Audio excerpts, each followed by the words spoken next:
From the studios of Blackwater Media in the city of Atlanta, it's time for the Dr. William Lester Show. I am your host, and I want to welcome you to this unprecedented, unparalleled, enjoyable, exciting, and insightful exploration into the cool vintage lifestyle. As you know, on previous episodes, among other things, we have talked about some film suggestions for our annual Cool Vintage Halloween Film Festival. We are certainly going to continue that conversation tonight by talking about another film. Before we do that, though, I want to let you know what I'm enjoying tonight, refreshment-wise. I am having a sour apple martini, one of my favorite drinks. And what I've done, of course, and what I always recommend is that you customize your cocktails to suit your tastes. Not what the society column says, not what the fashion magazines say, not the cornucopia of nonsensical concoctions that you may find on the internet, but take all that, to be sure, and customize it to your tastes. And what I've done is I've pared this down to something very simple, two simple ingredients. My sour apple martini is simply made from Smirnoff vodka, which is always chilled. I always keep a couple of bottles in the refrigerator, and a little bit of sour apple mixer made by the fine folks at Master of Mixes. I would prefer, and I certainly recommend, that you keep a couple of glasses in the freezer for just such an occasion, because it's always more enjoyable, more delicious when it's poured into a frosted glass. I am pairing that with a house brand cigar, which I secured from the fine folks at Cigars International, a retailer that I have been patronizing for a number of years. And they sell a number of cigar seconds. And you may be saying, well, what in the world are seconds? Basically, when these manufacturers make these fine hand-rolled Dominican cigars, they have overruns. And there is no qualitative difference between seconds and firsts. The difference is cosmetic, where the wrapper leaf may not be as aesthetically perfect as a first run, and so they will relegate those cigars to be sold as seconds. You still have all of the high quality premium tobaccos, long filler cigars, same premium content, same level of quality control in terms of how the cigars are rolled and packed, and everything in terms of quality and smokability is the same. But because they are not aesthetically perfect, because the wrapper may have an area that's slightly discolored, they'll sell it as a second, and it will be at a tremendous discount and therefore benefit to you, the buyer. And so you can buy bundles. They're usually sold in bundles of 20 or 25, and you can get a bundle of very high quality hand-rolled Dominican cigars at an incredibly reasonable price. Now, I believe that the cigar I'm enjoying was a part of a bundle that was, I believe it was $30, which is an incredibly discounted price for that number of premium hand-rolled cigars. So look for those when you are doing your cigar shopping. Cigars International has a fantastic website. They also have a wonderful print catalog, which just came out, by the way, with their Halloween issue. They call it the Fall Spooktacular.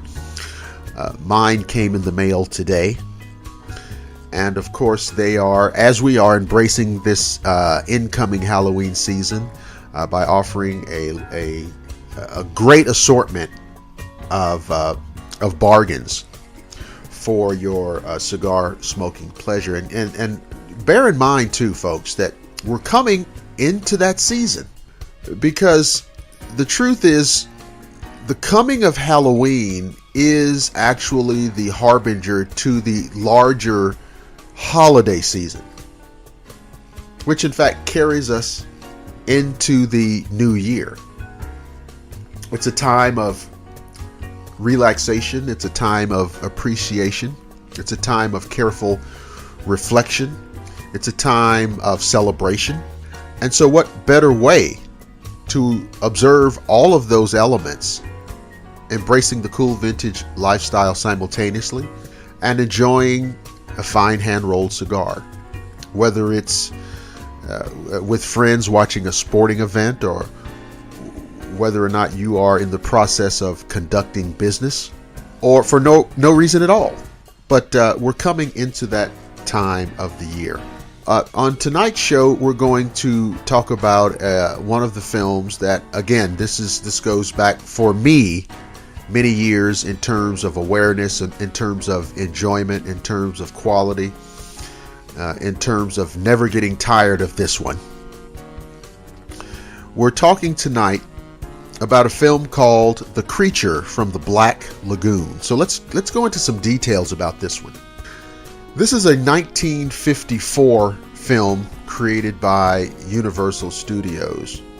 And this is a very interesting film for a number of reasons, but one of the most interesting things to me is the simple reality that in 1954, Universal was basically on the downside of its dominance of the horror film making genre. A position which they had certainly established during the 30s and 40s. But by this time, they were, as I said, on the downswing. Now, of course, that's really only recognizable in hindsight, because right at the time of Universal's decline in this genre, we see the rise of Hammer, the British film company. So it's a very interesting transitional period for this filmmaking genre. This film is or was directed by Jack Arnold, and let me run down the cast for you. Antonio Moreno plays Dr. Carl Maia. Richard Carlson plays Dr. David Reed, who is what I would call the leading man / hero in this film. Whit Bissell, Dr. Edwin Thompson. Whit Bissell is another one of those actors who I saw in film and television my entire life growing up. Even to the he was so familiar to me. I've seen him so often I recognized his voice.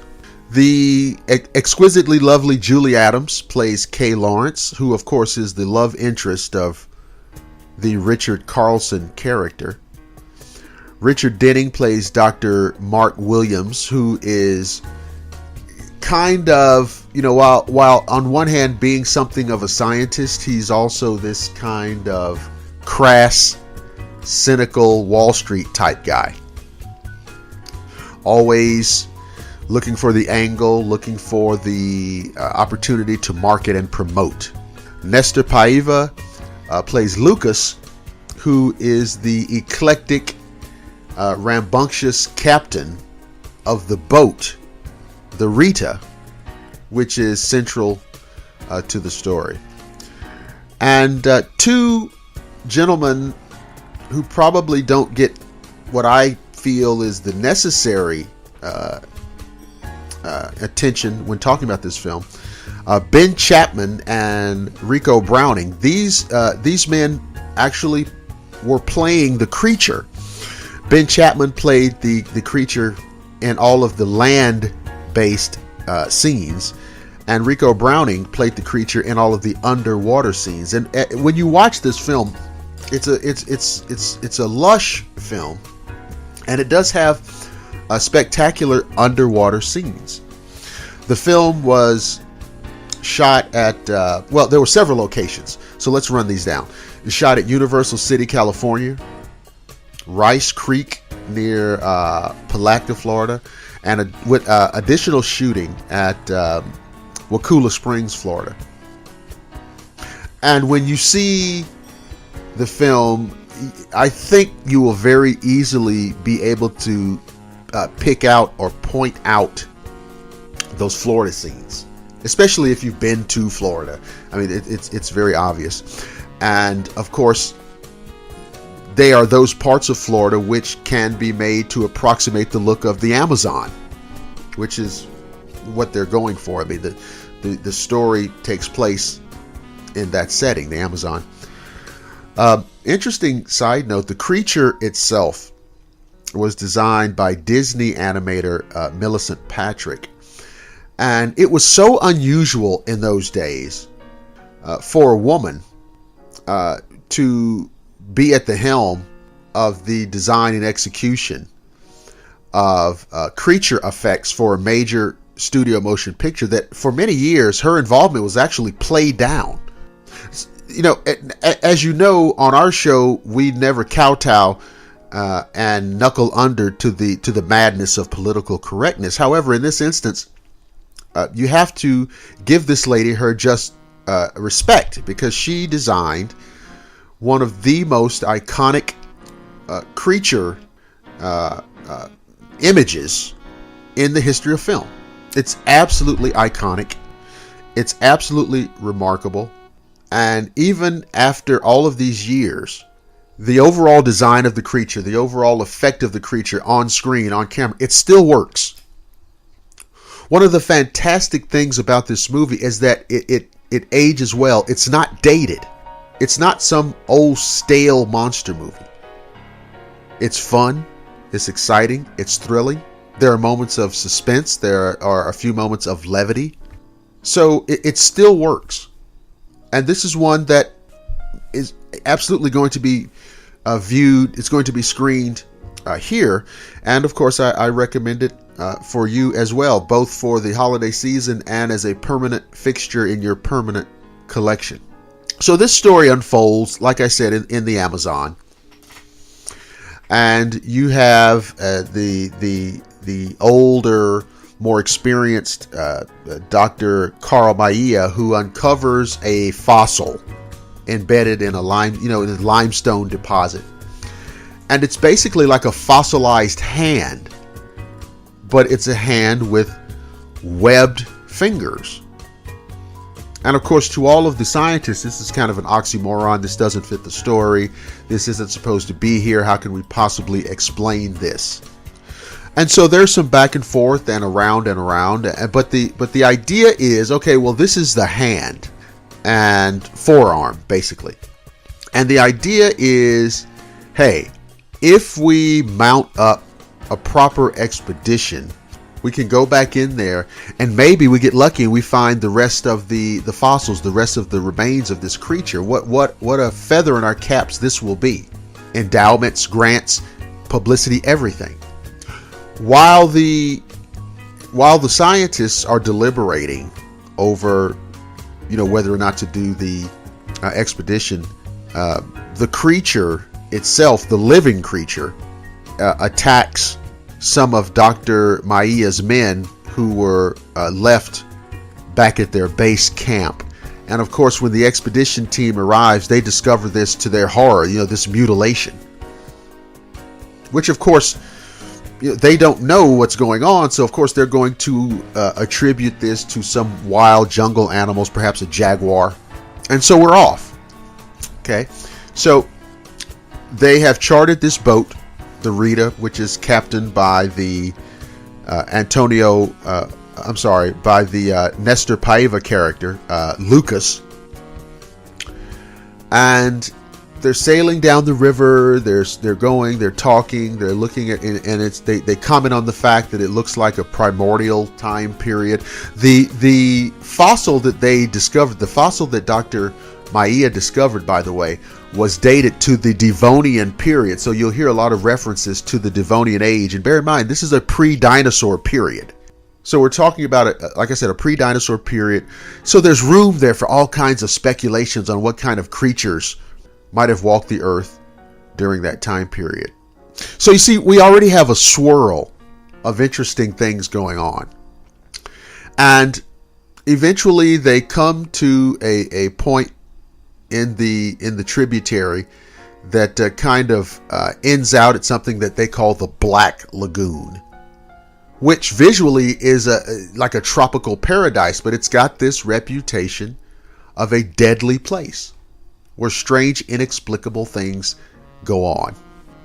So the Richard Carlson character and the Richard Denning character, Dr. David Reed and Dr. Mark Williams, respectively, of course, they get to the lagoon and they can't wait to get on their scuba gear. They're down into the lagoon. They're looking for, of course, fragments of this fossil. And basically, it doesn't take very long before they are face to face with this creature. And then, of course, the conversation changes from finding a fossil to finding a living relic from the Devonian era. An even bigger feather in everyone's cap. Now, they are not set up for the capture of an unknown wildlife species, but that's not going to stop them. And so they do what they can. And again, we want absolute minimal spoilers. In fact, I'd like to try to do this with no spoilers, but this creature is a predatory monster, powerful, and people die. We won't get into the who's and the how's because, like I said, I want you to see the film, but there is something of a body count that starts mounting in this film. And there's an interesting interplay, of course, between the creature and Julie Adams. And of course, that's that whole thing, that whole Beauty and the Beast type of thing. And you know, somehow she's going to be placed in great danger from this creature who's, you know, that whole thing is there. And eventually the creature is able to abduct her. And there's a whole scene there. There's a whole couple of scenes there where, you know, okay, well, no, obviously we've got to save her. Her character is Kay Lawrence, and you know we've got to save Kay. We've got to you know protect her from this diabolical, bloodthirsty fiend. Great underwater photography, great action scenes, great attack scenes. Look for the scene where the creature attacks the Whit Bissell character, Dr. Edwin Thompson. That's one of those standout scenes that's just very thrilling and suspenseful. Now, the creature is traced or tracked to some kind of subterranean system of caverns. And a lot of the in-game confrontations occur there. And in these confrontations, again, what do we see? We see this creature is very dangerous. This creature is very powerful. This creature has far more physical strength than a man. And this is borne out in a couple of the scenes. In fact, the physical strength of the creature is such that it can survive multiple gunshots. And you will see that in the film. I won't go into the aftermath of those subterranean cavern scenes because that takes you right into the end of the film. But it's an incredibly fun film, and after all, I mean, if it's not fun, why bother? So let's go down all the particulars. Creature from the Black Lagoon, Universal Films, 1954, Jack Arnold directing. Antonio Marino is Dr. Carl Maia. Richard Carlson is Dr. David Reed. Whit Bissell is Dr. Edwin Thompson. Julie Adams is Kay Lawrence. Richard Denning is Dr. Mark Williams. Nestor Paiva is Lucas. Ben Chapman is the creature on land. Rico Browning is the creature underwater. Shot at Universal City, California, Rice Creek, near Palatka, Florida. Additional shooting at Wakulla Springs, Florida. Creature designed by Disney animator Millicent Patrick. This is a fun one. This is one that the kids can watch and enjoy, and it's that old classic Universal black and white feel. I believe the film was done in theaters in 3D, of course, which was a tremendous cinematic fad during the 1950s. I hope that you enjoy the film. I know that you'll enjoy the film. I hope that you can pick it up in time to include in your Halloween movie viewing. I know for a fact it's on DVD, available from many, many different retailers. I don't know what the streaming availability is, but it's a readily available DVD or Blu-ray. And fully restored, the film is absolutely gorgeous. 5.1 sound. The sound quality, the picture quality is just enjoyable from that very narrow set of aesthetics. So, I want to remind everybody how to listen to this program. We have a Facebook page designed especially for the show. It's called the Dr. William Lester Show. Every show is uploaded there. It's also on my personal Facebook page, which is just William Lester, and of course there's more cool vintage things posted there. You can hear the show, of course, on Google Plus and at the Blackwater Media YouTube channel. So lots of listening / viewing options. Now, as with all of our programs, there is a visual component. A great slideshow is prepared for each episode, and this one is no different.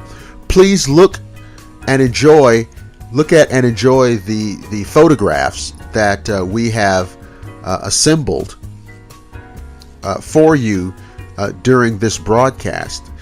These are great photographs, sometimes even candid photographs from this film and from the production of this film. So I hope that you enjoy those. We're going to stop there, my friends, because this is the conclusion of another episode of the Dr. William Lester Show. Thank you so much for listening. But you know, it's always cool and it's always vintage. I'll see you next time.